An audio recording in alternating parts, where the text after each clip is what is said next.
사도행전 21장 37절부터 22장 11절입니다. 바울을 데리고 영내로 들어가려 할 그때 바울이 천부장에게 이르되 내가 당신에게 말할 수 있느냐?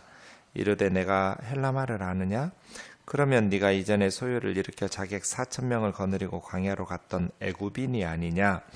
바울이 이르되 나는 유대인이라 소읍이 아닌 길리기아 다소시의 시민이니 청컨대 백성에게 말하기를 허락하라 하니 천부장이 허락하거늘 바울이 층대 위에 서서 백성에게 손짓하여 매우 조용히 한 후에 히브리 말로 말하니라. 부형들아, 내가 지금 여러분 앞에서 변명하는 말을 들으라.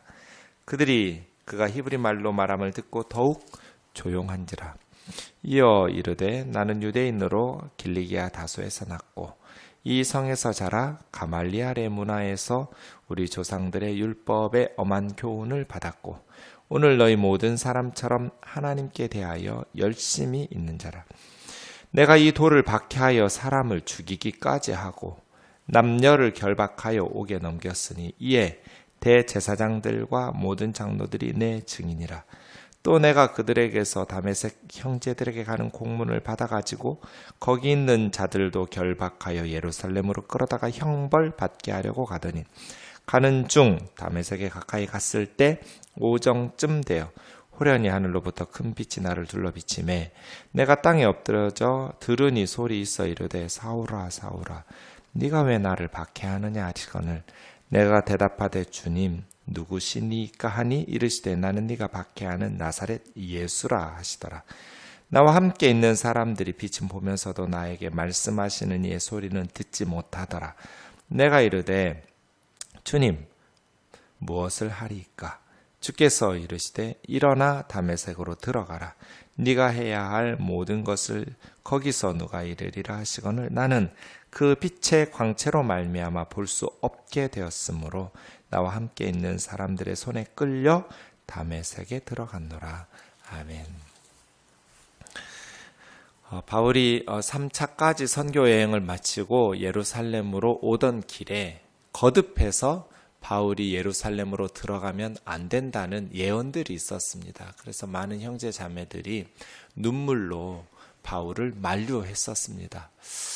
입장을 바꿔놓고 내가 바울이었다면 어떻게 했을까? 참 고민되는 사역자들이 고민되는 순간들이 있는데 이런 때 같아요. 왜냐하면 개인이라면 순교를 당하든 믿음이 있으니까 천국으로 가는 것이 두렵지 않겠는데 공인이고 교회 지도자이잖아요. 그래서 바울이 개인적인 그냥 사사롭게 행동할 수 없는 순간들이 있잖아요. 자기 혼자 죽고 믿음 증명하면서 순교 당하고 이런 차원의 문제가 아니라 교회를 돌봐야 되니까 또 양떼들이 있으니까 이러한 자신의 생명을 함부로 할 수 없잖아요.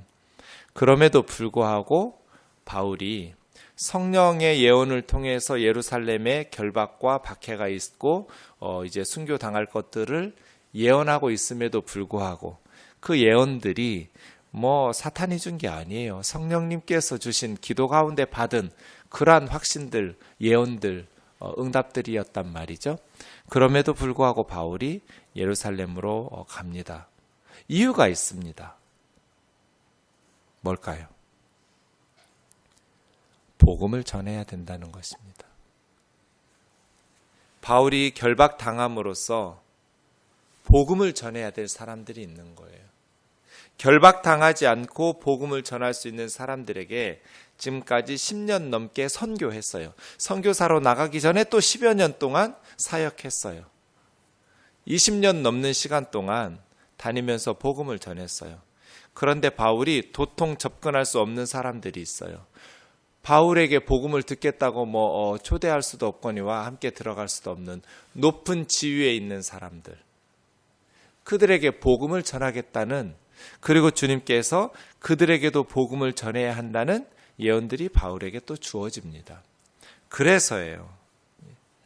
사역자들이 함부로 움직이면 안 되죠. 함부로 자신의 생명을 담보하면 안 돼요. 저는 그런 일들을 너무나 많이 봤어요.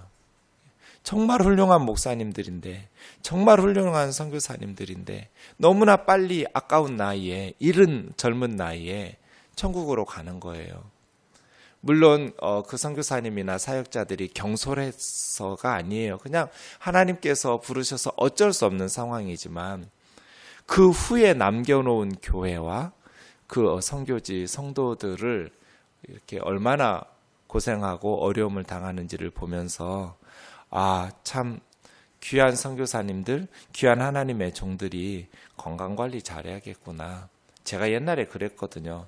난 그냥 주님 부르시면 천국 갈 거라고. 이 세상에 미련이 없다고. 우리 아들 이제 대학 갔으니까 키울 만큼 키웠고 주님 부르시면 얼마든지 갈 거라고. 뜨인들교회 누가 와도 목회 잘할 수 있을 만큼 이제 안정됐고.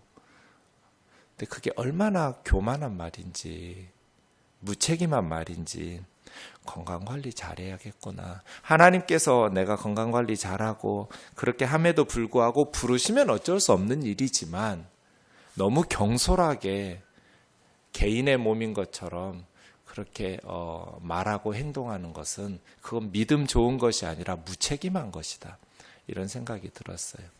교회에서도, 가정에서도, 국가적으로도 정말 어려서부터 하나님께서 많은 기도를 심게 하시고 그 사람을 위해서 많은 사람들이 수고하고 그렇게 실력을 기르고 그 자리에 오르도록 하셨는데 마치 자기 개인이 잘나서 그렇게 된 것처럼 경솔하게 행동하고 말하면 안 되겠구나. 이거 참 교만한 말이구나. 그런 생각이 들었어요. 바울이라고 왜 그런 생각하지 않았겠어요? 바울이 그냥 나 믿음으로 그냥 하나님 부르시면 언제든지 천국 가고 이런 사람이 아니라고 저는 생각해요. 왜냐하면 돌봐야 될 교회와 성도들이 있으니까. 그럼에도 불구하고 그 교회와 성도들의 만류를 뿌리치면서 결박을 당하고 재판을 받고 감옥에 투옥되고 오랜 시간 동안 그렇게 어려움을 당하는 그러한 길을 선택한 바울의 선택의 이면에는 복음을 들어야 될 재판장들, 높은 지위에 있는 사람들이 있었기 때문이라는 거예요. 그래서요, 오늘 본문에서부터 바울은 체포당했으니까 우리 생각에는 풀려나는 것이 목적이어야 하잖아요. 풀려나는 것이 목적이 아니에요. 이 사람은 복음 전하는 것이 목적이에요. 그래서 진짜 이제 앞으로 계속 보겠지만 몇 년씩 기다려서 말할 수 있는 재판의 기회를 겨우 얻었어요. 가이사랴 감옥인데요. 그렇게 오랫동안 감옥에서 기다리면서 드디어 재판이 열렸는데 그렇게 중요한 순간에 자기가 풀려날 수 있는 변론을 하는 것이 아니라 예수 믿으라고 복음을 전해요. 재판하면서. 그러니 지금 반대하는 사람들에게 불 붙는데 기름들이 붙는 격이잖아요. 뭔가 좀 조용하게 타협하면서 잘 이야기해서 풀려날 생각을 하지 않고 평화롭게 저 사람 내보내도 괜찮겠구나. 재판장들이 그런 판단을 내리도록 평화를 모색하면서 하기보다는 바울이 평화를 싫어하는 것이 아니지만 예수 그리스도의 복음을 전해야겠다고 재판에서 너무나 소중한 이 기회를 복음 전하는 일에 써버려요. 자기 풀려나는 일에 쓰는 것이 아니라. 그래서예요. 우리 생명을 바쳐서 감당해야 될 사명이 있는 것은 참 행복한 사람이다. 바울에게 있어서는 자기 생명이 중요한 것이 아니라 예수 그리스도의 복음이 저 재판장들에게 그리고 저 검사 역할을 하고 있는 유대인들에게 전파되는 것이 중요한 사람이구나. 우리도 복음을 이렇게 받들어 섬겨야 되겠다. 그런 생각이 돼요. 이제 오늘 본문 말씀에서부터 그러한 것들을 확인하면서 사도행전 마무리를 향해 가고 있습니다. 21장 37절입니다. 너무 많이 맞았어요. 너무 많이 맞아서 35절 보시면 무리의 폭행으로 말미암아 군사들에게 들려가니 바울이 제 발로 걸어가고 이렇게 몸을 가눌 수가 없었어요. 백성의 무리가 그를 없이 하자고 외치면서 따라오는데 바울을 데리고 영내로 들어가면 그냥 지긋지긋한 몸 너무 아프니까 엄청난 폭행을 당했으니까 그럴 법도 한데 바울이 천부장에게 내가 당신에게 말할 수 있느냐? 헬라말로 하는 거예요. 네가 헬라말 아냐? 그리스말을 아냐? 그럼 네가 이전에 소요를 일으켜 자객 4,000명을 거느리고 광야로 갔던 애굽인이냐? 네. 요세푸스라는 신약 성경이 쓰여질 때 같이 역사서를 썼던 이스라엘 사람이 있어요. 요세푸스인데요. 그러니까 매우 중요한 신약 성경을 연구하는 자료가 돼요. 네. 그 기록에 남긴 것을 보면 주후 54년에 그러니까 바울이 체포당하기 3년 전이에요. 주 54년경에 애굽인 출신이 감남산 올리브 마운틴에서 많은 사람들을 소집해서 로마로부터 독립을 꾀하면서 반역을 일으킨 사건이 기록되어 있어요. 그 사건을 얘기하는 거예요. 지금 천부장은. 예. 네가 그럼 그 애굽 사람이냐? 아니라는 거예요. 바울은. 네. 나는 유대인이다. 소읍이 아닌 큰 도시 길리기아 다소에서 태어난 로마 시민이다. 그러니까 바울은 유대인이면서 로마 시민권자예요. 바울이 어떻게 해서 시민권자가 됐는지 이제 나중에 이야기하는데요. 나는 돈을 주고 시민권을 샀는데 너는 어떻게? 그때 바울이 나는 태어나면서부터 로마 시민이었다. 그러니까 바울의 부모님이 로마 시민권자인 거죠. 그래서 바울이 날 때부터 로마 시민권자의 아들이니까 로마 시민권인. 어쩌면 바울의 가문이 장막을 만드는 사람이잖아요. 텐트 메이커, 짐승 가죽으로. 그래서 추측컨대는 바울의 아버님이나 그 조상들이 장막을 만들면서 로마 군대나 로마인들에게 어떤 도움을 주었던 것 같아요. 그래서 아버지로부터 아니면 그 이상의 조상으로부터 로마 시민권을 획득하였고 바울은 로마 시민권자인 아버지에게서 태어났으니 태어나면서부터 로마 시민권자가 되었고 기록에 남아있지는 않아요. 어쨌든 바울의 아버지가 로마 시민권자였어요. 유대인임에도 불구하고. 그래서 나는 유대인인데 태어나면서부터 로마 시민이다. 그렇게 말을 하는 것이죠. 그래서 백성들에게 말하기를 허락해 주었어요. 이제 히브리 말로 바울이 조용하게 한 후에 변명합니다. 22장 1절부터죠. 체포당한 바울의 첫 번째 메시지입니다. 많은 분들이 묻습니다. 목사님, 어떻게 해서 하나님이 살아계신 걸 믿을 수 있어요? 하나님은 우리 눈으로 볼 수도 없고 귀로 들을 수도 없고 손으로 만질 수도 없고 우리가 오감으로 하나님을 확인할 수 없는데 어떻게 하나님이 살아계시다고 믿을 수 있어요? 천국과 지옥을 보셨나요? 아니요. 어떻게 믿어요, 하나님을? 제가 그분들에게 대답하는 가장 중요한 증거는 예수님의 제자들입니다. 우리는 부활하신 주님을 보지 못해요. 다시 확인할 수 없어요.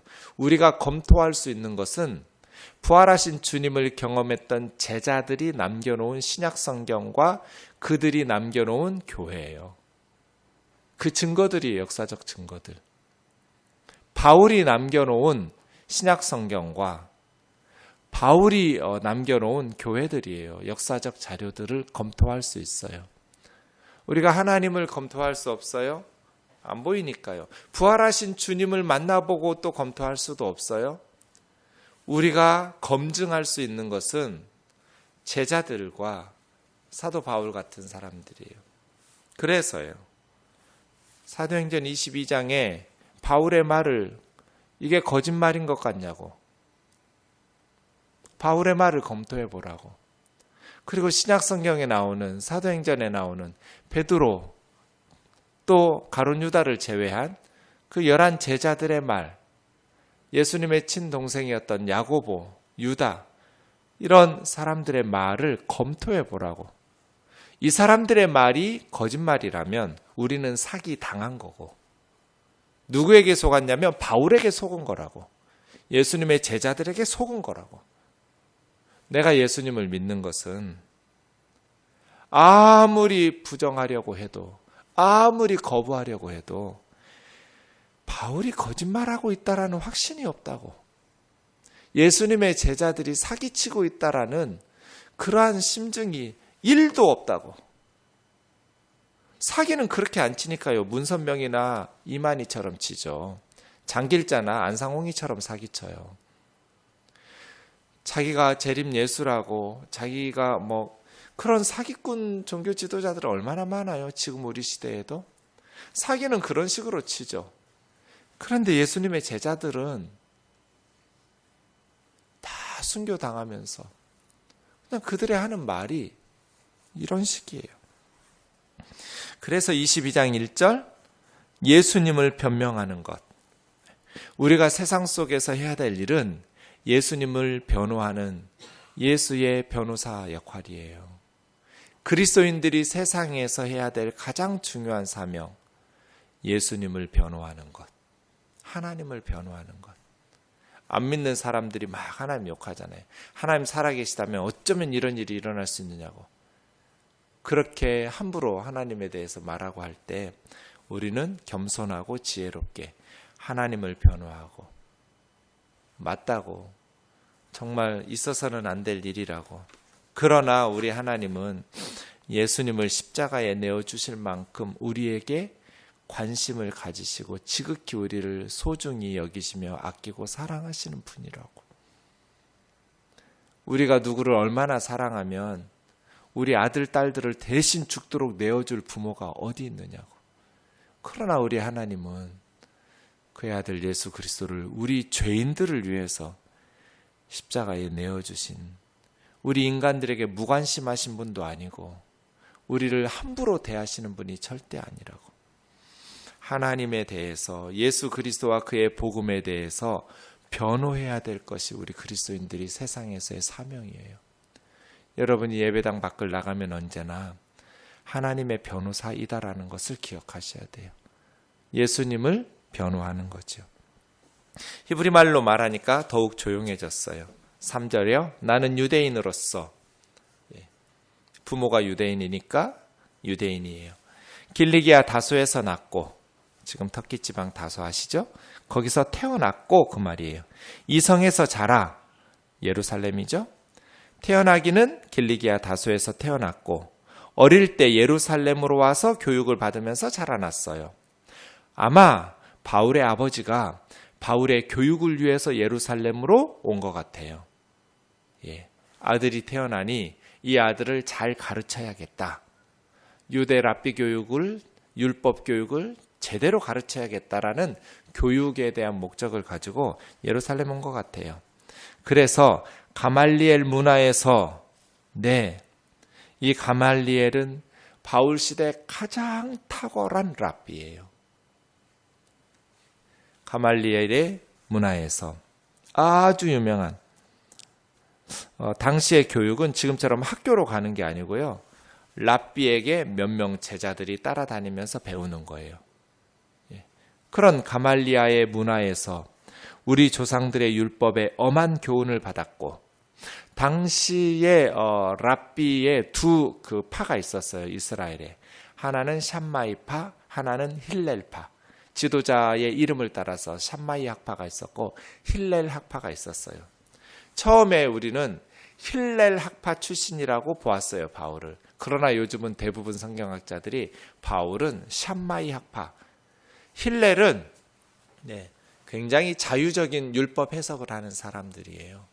그런데 샴마이는 매우 엄격하게 문자적으로 율법 학파를, 이 두 파가 있었던 거예요. 굉장히 리버럴하게 자유적인 율법 해석을 하는 힐렐파가 있었고, 랍비 무리 중에 하나는 엄격하게 문자적으로 해석하는 샴마이파가 있었는데, 바울은 샴마이파예요. 그것이 엄한 교훈, 율법의 엄한 교훈, 이게 샴마이파에 어울려요. 바울은 매우 문자적으로 엄격하게 율법을 지키던 사람이었을 것으로 추측돼요. 오늘 너희 모든 사람처럼 하나님께 대하여 열심히 있는 자라. 예, 하나님께 대하여 열심히 있었어요. 바울은 얼마만큼 열심히 있었어요? 이 열심이라는 말, 젤롯, 열심당. 그래서 죽이기까지 하는, 율법을 거역하는 사람들을 암살하는 그러한 열심이 있었어요. 그래서예요. 나도 여러분하고 똑같이 오히려 여러분보다 더 엄격한 가말리알 문화에서 우리 조상들의 율법의 엄한 교훈을 받으면서 교육받고 자랐으며, 그리고 하나님께 대해서 누구 못지않게 지나치리만큼 열심히 있어서 이 기독교를 박해하여 사람을 죽이기까지 했습니다. 내가 예수 믿는 사람들을 잡아 죽인 사람입니다. 남녀를 결박하여 감옥에 넘겼습니다. 이 모든 일의 대제사장과 모든 장로들이 증인입니다. 그들에게 가서 물어보십시오. 내가 어떤 사람이었는지. 또 내가 대제사장과 장로들에게서, 유대 종교 지도자들에게서 공문서를 받아가지고 다메섹 형제들에게 가서 그 다메섹 사람들도 체포하고 결박해서 예루살렘으로 끌어다가 형벌받게 하려고 가고 있었습니다. 나 혼자 간 것 아닙니다. 함께 갔던 군사들이 있습니다. 함께 갔던 무리들이 있습니다. 가던 중 다메섹에 가까이 갔는데 난 12시 정오쯤 되었는데 갑자기 하늘에서 큰 빛이, 그렇지 않아도 밝은 대낮에 하늘로부터 큰 빛이 이르러서 둘러 비치니 땅에 엎드러졌습니다. 그리고 소리가 들렸습니다. 샤울 샤울 마둘라데 핀니, 사울아 사울아 네가 어찌하여 나를 박해하느냐. 주여 누구십니까? 나는 네가 박해하는 나사렛 예수다.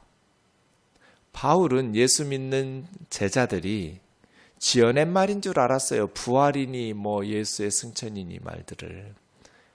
예수님의 부활에 대한 복음의 메시지를 제자들이 지어내고 거짓말로 사람들을 끌어들이면서 그런 어리석은 사람들을 보았는데, 부활하신 주님을 만난 거잖아요, 이렇게.